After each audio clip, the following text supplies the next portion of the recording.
Everything is going as planned. As I went to the house to pick up something I had forgotten, my husband's voice came from the living room. Your wife should be on her way to the other side soon. My mother-in-law says, I can't believe they despised me so much that they wanted to murder me after living with me for so long. Normally, I would have questioned my husband and mother-in-law right away, but I didn't dare to do so because of my profession. I began my fight to expose them for the evil they had done the next day.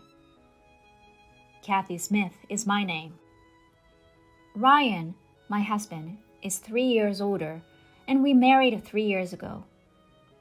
We met at my husband's workplace during a traffic safety class.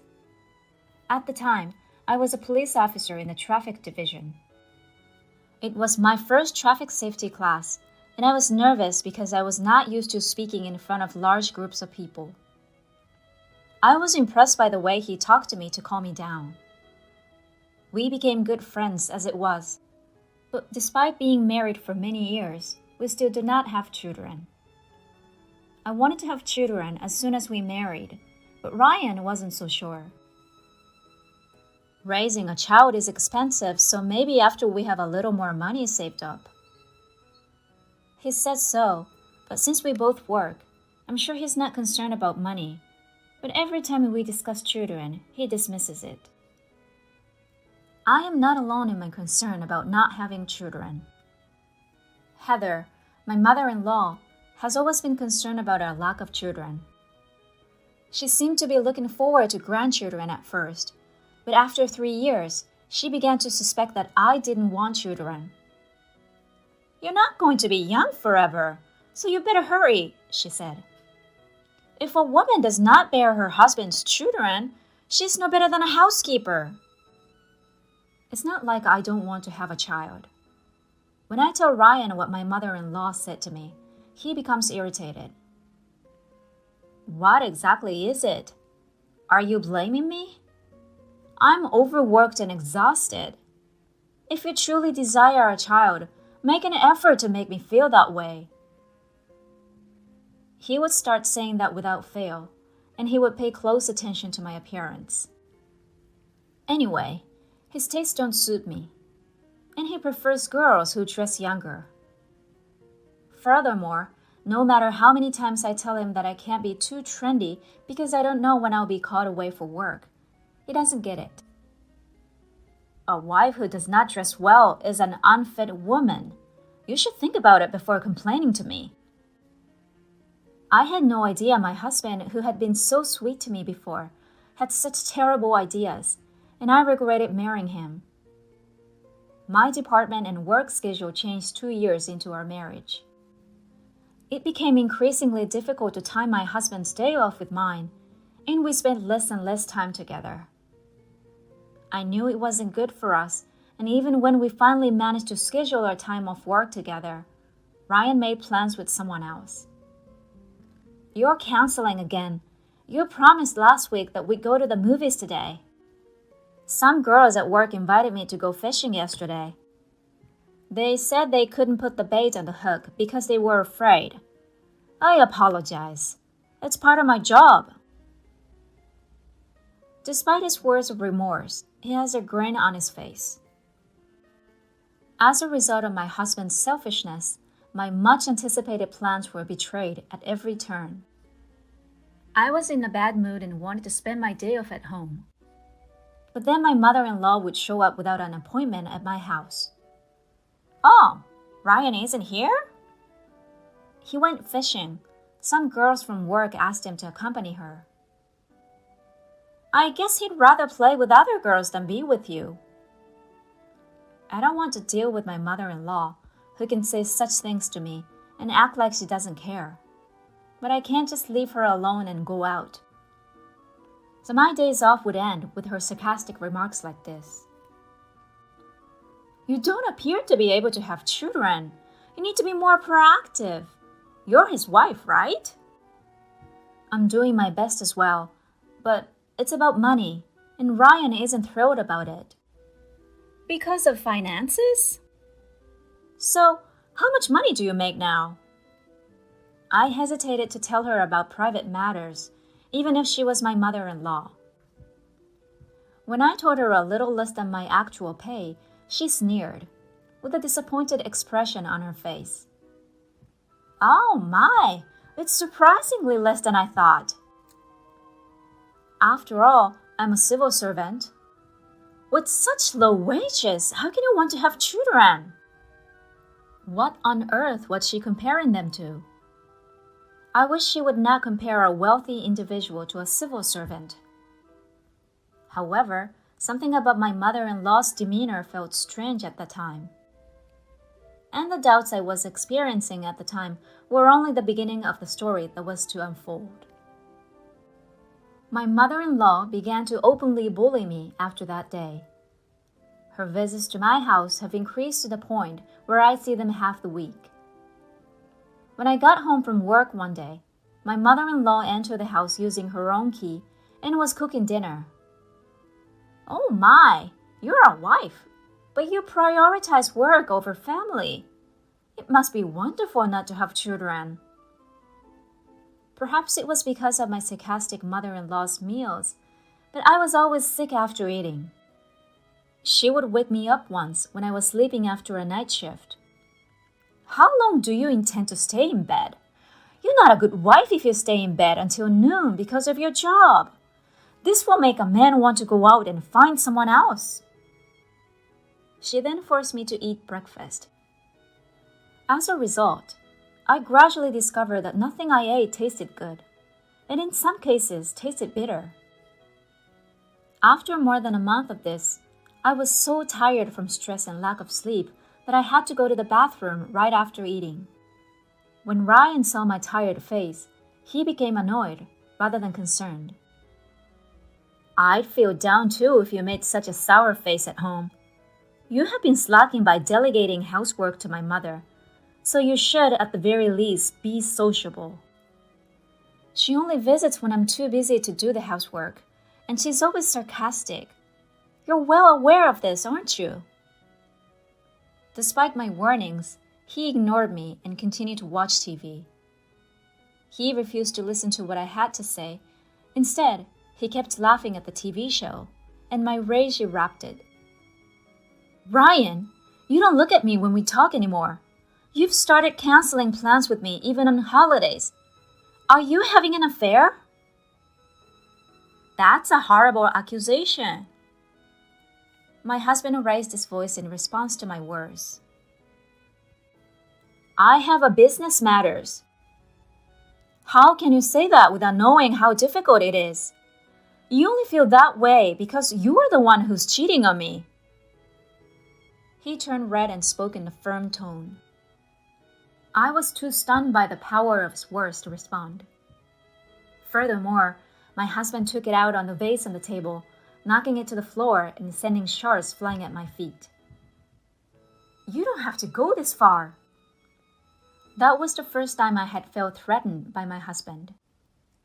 Such incidents have occurred on numerous occasions since then, and simply being at home with my husband has made me feel uneasy. I had to leave the house for a few days for work one day. I left for my business trip, but I realized I had left my important notebook at the door and forgotten about it, so I hurried back home. It's so nice of you to go on a business trip without doing any housework, isn't it? I was told the day before. I felt awkward seeing my husband because we had argued the day before and left the house. So, when I got home, I opened the front door slowly so as not to make a sound. I discovered my mother-in-law's shoes there. I was about to walk away when I overheard them conversing. I got the thing, and so far everything is going as planned. Your wife is going to die soon. That's correct. However, it's not as effective as I thought. She's been going to the bathroom after every meal, so I guess it's about time. The conversation took my breath away. I couldn't believe what I was hearing. What exactly does she mean? I quickly took out my voice recorder, which I always keep with me, and began recording. Unaware of what I was up to, the two in the room were upbeat and talking loudly about their crazy plan. Should we increase the amount of the life insurance policy? That way, we'll be able to pay off Mom's debt, right? I'd be extremely grateful. You won't have to look at that ugly girl every day too, then. I held my breath in surprise. I can't believe they think of me like that, even if they don't like me. In addition, I could hear him saying, "She's a police officer, but in the traffic department, so she'll never find out about it." I gradually became more angry than sad, vowing vengeance on them.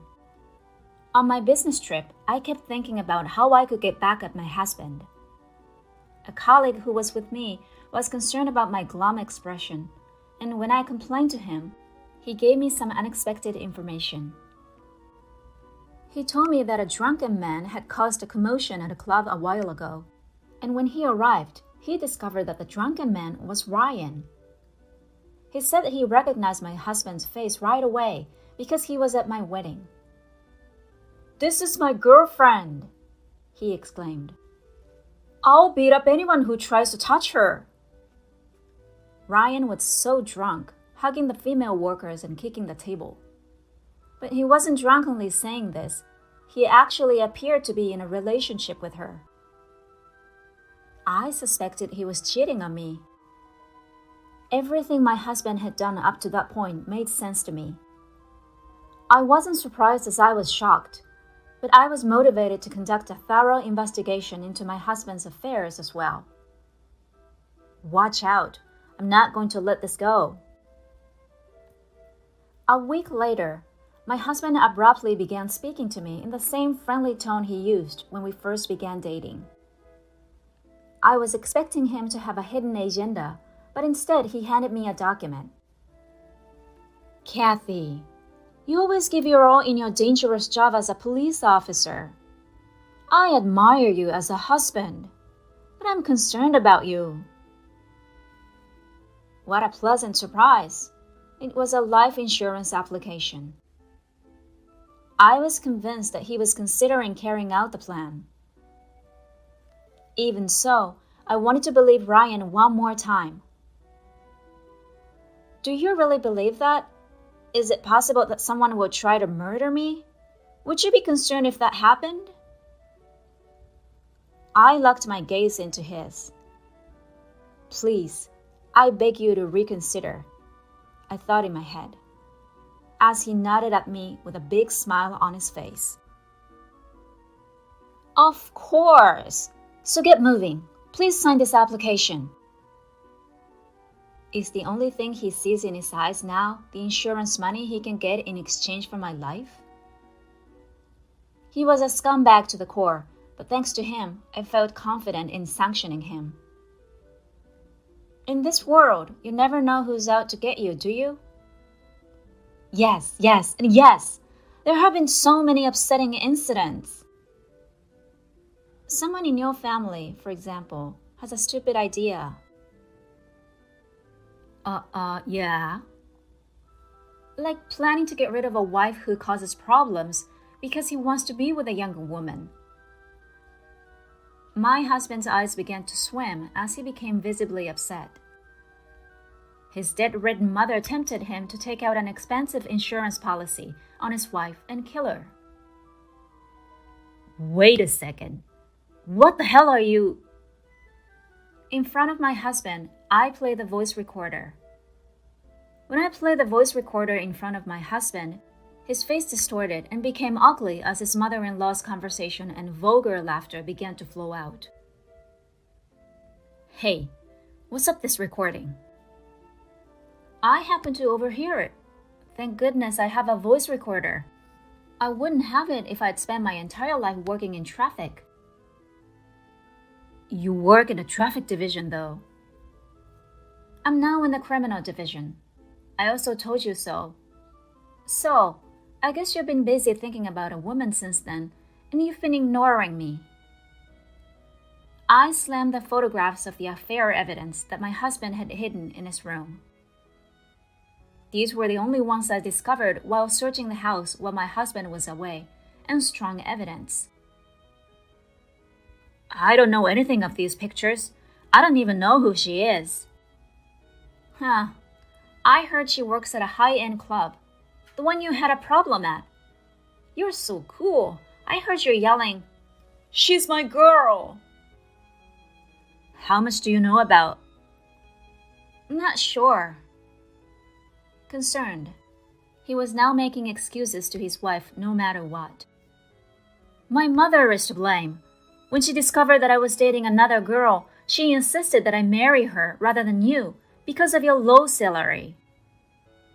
My husband's words made sense. When my mother-in-law inquired about my salary and stated that it was low, most likely referring to my husband's girlfriend. According to the voice recorder recording and listening to the conversation, my mother-in-law owed me a substantial sum of money. It would be shallow of her to try to pay off the debt with my insurance money and from my husband's new girlfriend. So you're saying it was your mother who devised me the scheme? Yeah, I had absolutely nothing to do with it. What are you on about?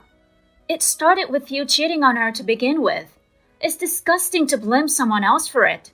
You will never be forgiven. I shouted, and my husband grabbed my chest while screaming incoherently. I grabbed him by the hand and threw him to the ground with all my might. I'm a cop. I'm used to dealing with aggressive people like you. I don't need life insurance to protect myself. My husband became weak and apologetic when he saw the handcuffs. You're arrested. I apologize. I don't know what I was doing. Please accept my apologies. I'll hear your excuses at the police station. I'll give you ample opportunity to explain. Following that, my husband and his mother were imprisoned for a time for plotting to kill me.